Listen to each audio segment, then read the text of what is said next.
ओम शांति। आज का विषय है शीतलता की शक्ति। आज का स्वमान है मैं शीतला देवी हूँ। आज हम इस शक्ति को समझेंगे, इसकी आवश्यकता को समझेंगे, इस शक्ति से संपन्न आत्माओं के लक्षणों को समझेंगे और चेकिंग भी करेंगे कि ये हम में किस हद तक जमा है। शीतलता की शक्ति का सरल शब्दों में अर्थ है आत्मिक स्नेह की शक्ति। अब हमें इसकी क्या आवश्यकता है? आज हम देखते हैं विश्व में हर एक मानव किसी न किसी अग्नि में जल रहा है, तप रहा है। कैसी अग्नि है? विकारों की अग्नि है, जिसके लिए बाबा कहते हैं कि बच्चे ये अभी बहुत तेज अग्नि है, इतनी तेज अग्नि है कि मनुष्य चिल्लाते हुए आपके पास आएंगे, शीतलता का सहारा ढूंढेंगे, तड़पते हुए आएंगे। इसलिए इसको जमा करने की आवश्यकता है। हम देखते हैं हमारा कोई भाई उल्टे नशे में है, चाहे अहंकार का नशा है, सारा दिन भर मैं करने का नशा है, या क्रोध है, क्रोधित आत्मा है, उस क्रोध की अग्नि में जल रहा है मन। तो ऐसी अपने आत्मा भाइयों के मन को शांति का, शीतलता का दान हमें करना है, क्योंकि जब तक हम ये नहीं करेंगे हम उनको योगी बनने में सहयोग नहीं कर सकते। योगी बनने में सहयोग करने के लिए उनको हमें पहले योग्य बनाना है। तो योग्य कैसे बनाएंगे? पहले हम उन्हें स्नेह की, शीतलता की शक्ति प्रदान करेंगे, उनके मन को ये शीतलता प्रदान करेंगे, तब उनमें वो ताकत आएगी कि वो योगी बनने के पथ पर अग्रसर हो सकेंगे। तो ये बहुत इम्पोर्टेंट रिक्वायरमेंट है। शीतलता की शक्ति से संपन्न आत्मा अपने हर थॉट में, थॉट की स्पीड में, वर्ड्स में, एक्शंस में, हर कंडीशन में शीतल होगी। जैसे आप इमेजिन करो, आप एक रास्ते पे चल रही हो, बहुत तेज धूप है, तो आप वृक्ष की छाया को ढूंढोगे, क्योंकि धूप बहुत तेज है तो आप छाया ढूंढोगे ना, ऑब्वियसली। ऐसे ही शीतलता की शक्ति से संपन्न आत्माएं, जैसे समझो छाया का स्थान है, तो दूसरी आत्माओं को भी आकर्षण होता है कि इनके पास 2 घड़ी जाकर बैठे, शीतलता का सुख आनंद लें। तो ऐसे जब मनुष्य चिल्लाते हुए आएंगे तो उनकी अग्नि को शांत करना है।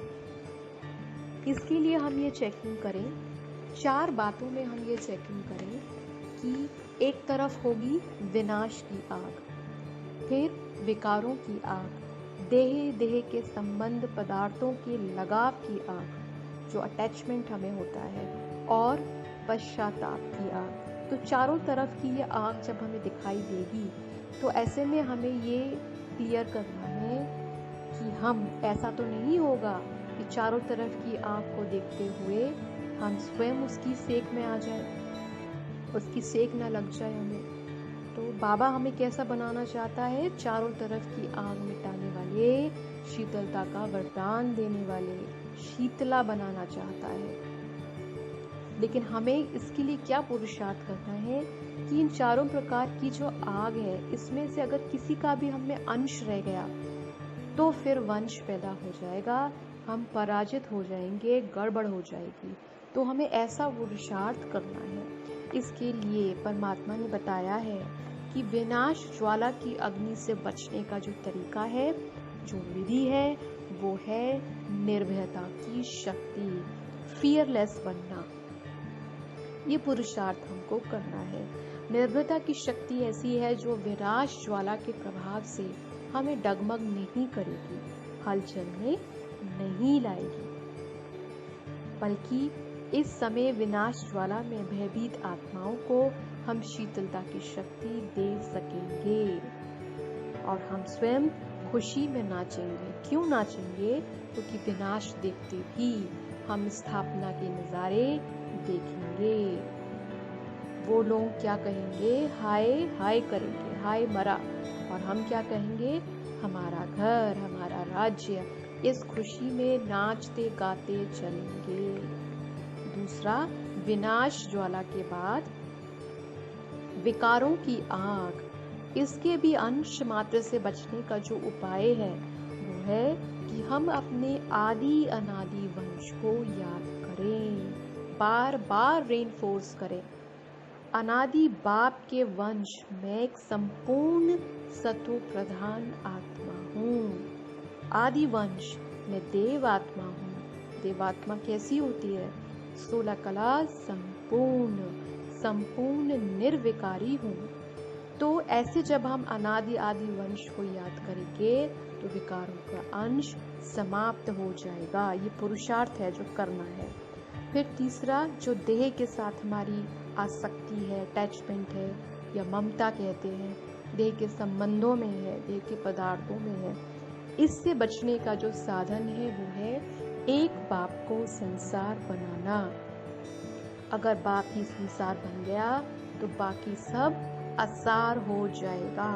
ये गहरी अनुभूति हो कि जीवन में सर्व प्राप्तियों का एकमात्र बिंदु केवल बिंदु बाप है, ये हम अनुभव में लाएं। चौथा है पश्चाताप की आग, जिसके बारे में बाबा कहते हैं पश्चाताप कब होता है?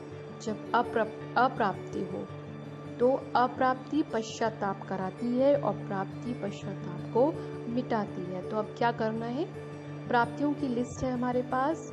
हर प्राप्ति को सामने रखकर चेक करना है कि किसी भी प्राप्ति का अनुभव करने में मैं आत्मा रह तो नहीं गई हूँ। तो क्या अभ्यास करना है? मैं सर्व प्राप्ति स्वरूप हूँ। सर्व प्राप्ति स्वरूप बनना है, संपन्न बनना है, भरपूर बनना है। तो जब इन 4 बातों को हम चेक करेंगे तो इसी के आधार से हम शीतलता स्वरूप बन जाएंगे।